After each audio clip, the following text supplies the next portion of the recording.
Linkėjimus, ne taip greit. Kad kiekviena paroda būtų kaip gimtadienis. Tik pirmin ir tik gausyn į priekį. Gyvuokit, burkit mus į bendruomenės ir leiskit susitikti su ūkininkų bendruomenėm kasmet. Ačiū, kad esat.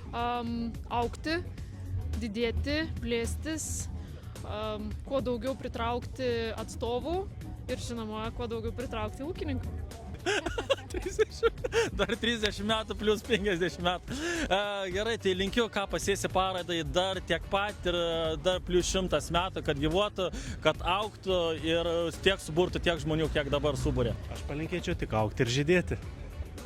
Tai mes parodai norim palinkėti to veiksmo, kas vyksta čia ir kad tai būtų didžiausia ne tik tai Baltijos šalyse, bet ir Europoje žemdirbių šventė. Čia ir dabar. Čia mūsų akademijai. Kad žemės ūkis nestotų ir tik augtų. Tai sveikinam 30 gimtadienio progą. Va, matot, ir pas mus 30 metų, tai sveikinam kaip ir parodos šūkį aukime kartu. Labai, kad tobulėtume kartu, augtume kartu, vystytumės kartu. Nes kaip ir mes 30 metų, taip ir paroda 30 metų. Užaugome kartu. Sėkmės. Linkime daug pardavimų, daug žmonių, daug gerų emocijų ir daugiau ūkininkų su pinigais.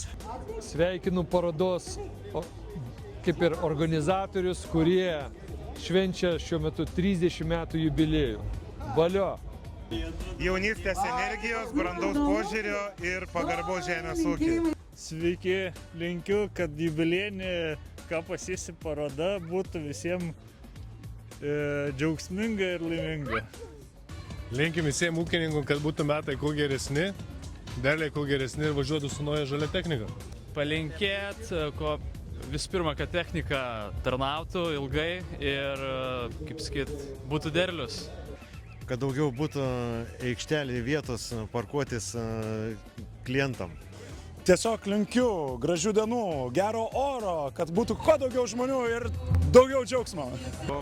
Visiems geros nuotaikos, įspūdžių ir aplankyti Litagro stendą. Tikiu, kad ši paroda tęsiasi dar ilgai.